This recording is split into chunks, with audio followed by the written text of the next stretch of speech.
Akhirnya aku berhasil monetize YouTube aku dan aku udah dapetin penghasilan 210.000. Dan bukan soal penghasilannya, tapi aku bersenang hati karena proses yang aku jalanin selama kurang lebih 9 bulan ini. Dan aku akan ceritain 3 hal yang bikin aku konsisten buat nge-YouTube.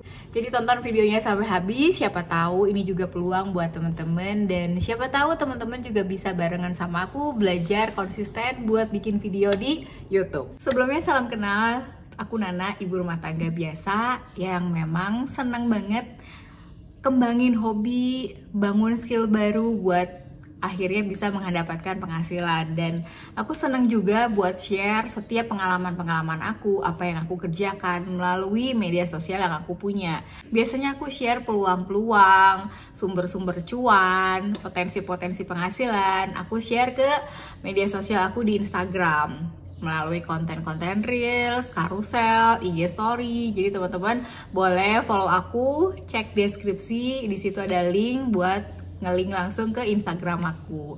Dan kenapa sih aku memutuskan untuk fokus ke YouTube? Sebelumnya aku mau bahas apa bedanya konten di YouTube dengan konten di Instagram. Konten di Instagram sebenarnya adalah konten cepat alias konten yang durasinya kurang lebih antara 15 sampai 1 menit atau maksimal 3 menit. Dan itu biasanya orang-orang yang membutuhkan informasi cepat alias informasi yang pengen didapetin saat itu juga gitu ya. Nah, kalau konten di YouTube adalah konten yang berdurasi panjang. Apalagi aku bermainnya tuh di video panjang, entah itu tutorial, tips, dan lain-lain atau konten seperti ini. Jadi dengan konten panjang ini aku beranggapan orang-orang itu yang datang nonton video aku adalah orang-orang yang pengen belajar dan bersedia menonton video sampai akhir, atau bersedia menonton video dengan durasi yang lebih lama dibandingkan dengan aku upload ke Reels. Di Instagram sendiri itu algoritmanya memprioritaskan agar setiap orang yang berinteraksi dengan akun kita itu membuat akun kita semakin lama semakin naik. Nah, sedangkan di YouTube sendiri ini YouTube akan men-share video-video kita itu tanpa batas waktu.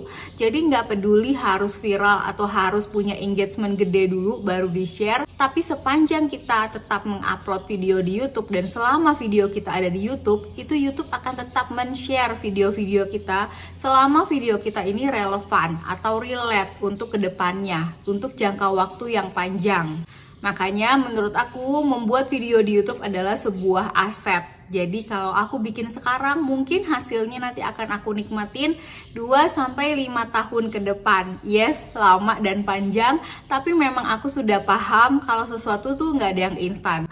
Dan kalau teman-teman sama nih sependapat sama aku, teman-teman boleh ikutin cara aku. Dan aku akan share 3 hal yang menurut aku tuh penting untuk teman-teman ketahui supaya teman-teman tuh bisa punya semangat untuk bikin konten di YouTube. Yang pertama, konten di YouTube itu adalah sifatnya tuh evergreen atau bertahan lama. Seperti yang aku udah bilang di awal, konten-konten di YouTube ini asalkan kita bikinnya adalah konten relevan, konten yang relate untuk masalah-masalah orang pada umumnya, itu akan bertahan lama.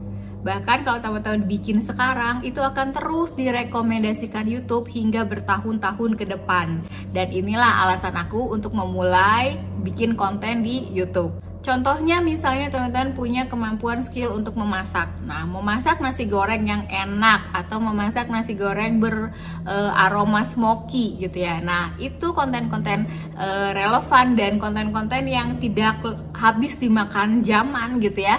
Orang akan search nih bagaimana cara memasak nasi goreng, dan kalau konten teman-teman ini menarik, pasti akan terus ditawarkan oleh YouTube dan akan di-play oleh orang-orang yang membutuhkan resep nasi goreng ini. Yang kedua adalah kenapa aku mulai di YouTube, karena YouTube ini menjangkau audiens aku yang berbeda.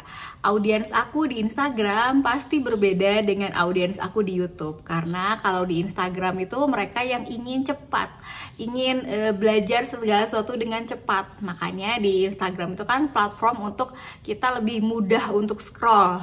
Sebentar, kalau nggak suka scroll, sebentar skip. Tapi kalau di YouTube aku beranggapan orang-orangnya tuh pengen belajar lebih banyak, mau meluangkan waktu untuk nonton video yang lebih panjang.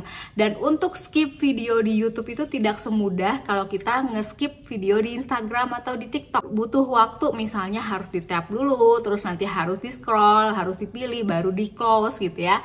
Nah, kalau di Instagram tuh gampang banget buat nge-skip video kita. Makanya kalau misalnya di YouTube, aku pikir adalah orang-orang dengan semangat belajar yang lebih tinggi dibandingkan dengan media sosial yang lain seperti di Instagram ataupun di TikTok. Di YouTube sendiri aku bisa membahas suatu masalah itu dengan solusi yang lebih mendalam seperti yang aku bikin di video ini. Sedangkan kalau di Instagram adalah platform singkat, jadi kalau misalnya aku bahas sesuatu itu maksimal 1-3 menit saja. Jadi menurut aku audiens di YouTube itu lebih berkualitas gitu ya, karena orang yang pengen belajar lebih, orang yang bersedia meluangkan waktunya untuk menonton video lebih panjang. Yang ketiga yang bikin aku mau konsisten bikin video di YouTube adalah tentu saja dengan monetisasi yang lebih baik. Menurut aku YouTube ini menawarkan cara monetisasi yang lebih baik dibanding platform lainnya. Bisa dengan AdSense atau iklan. Jadi kalau misalnya aku tadi udah berhasil monetize, berarti aku sudah mencukupi nih ketentuan YouTube untuk aku nanti bisa mendapatkan AdSense atau penghasilan dari iklan yang muncul di video YouTube aku. Yang kedua, teman-teman juga bisa mendapatkan uang dari channel membership. Jadi kalau misalnya ada channel-channel tertentu yang harus subscribe berbayar, nah itu mereka akan mendapatkan informasi lebih lengkap dari si yang punya channelnya. Dan itu juga salah satu cara monetisasi. Yang ketiga, teman-teman juga bisa mendapatkan monetisasi atau uang dari super chat ya. Dan yang keempat, teman-teman juga bisa nih seperti Shopee dan TikTok. Nah, YouTube juga punya akses untuk marketplace atau produk jualan. Jadi nanti teman-teman bisa nih kaitin atau sematkan link di video YouTube kalian. Jadi menurut aku peluang untuk mendapatkan penghasilan di YouTube ini lebih besar dibandingkan media sosial yang lain. Tapi memang cara untuk viral, cara untuk FYP itu tidak semudah media sosial yang lain. Ya, aku ngerasain ini karena aku butuh kurang lebih 9 bulan untuk mencapai monetisasi atau mencapai kualifikasi agar aku bisa monetize di YouTube. Dan 9 bulan ini aku lakuin sebetulnya tidak sekonsisten itu karena aku masih uploadnya tuh bolong-bolong. Yang aku lakuin adalah yang pertama karena aku sudah punya kolam, aku sudah punya followers di Instagram, di TikTok, dan itu yang membantu aku untuk mempercepat monetisasi aku di YouTube.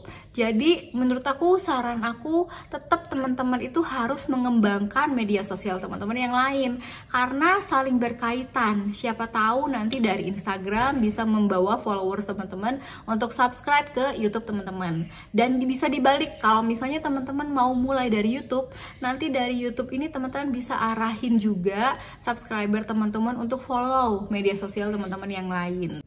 3 cara yang aku share ini semoga bisa dipahamin, dan buat teman-teman yang mau memulai YouTube, nggak usah ragu, nggak usah bingung, mulai aja dulu dengan apa yang ada di tangan teman-teman. Sama seperti aku, mulai dengan handphone, mulai dengan tongsis, mulai dengan setting ruangan yang seadanya. Kalau misalnya teman-teman ngeliat video-video lama aku, itu kayak pas-pasan banget settingnya, terus rumahnya juga masih berantakan banget. Sekarang mungkin udah lebih rapi gitu ya, aku udah susun lebih rapi.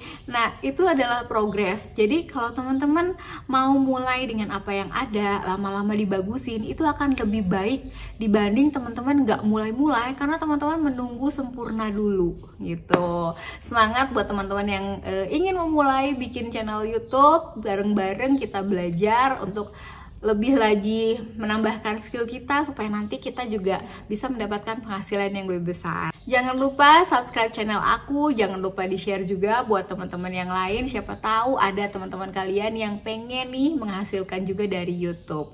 Aku Nana, usia aku udah 40 tahun. Kalau teman-teman sekarang punya usia yang di bawah aku, itu adalah kesempatan emas buat teman-teman. Dan kalau aku mengulang umur aku di 20 dan 30, aku akan tetap nih memilih jalur pekerjaan sebagai content creator karena apa yang udah aku rasain hingga titik ini adalah hasil yang aku rasain tuh cukup maksimal dan menyenangkan bekerja sebagai content creator.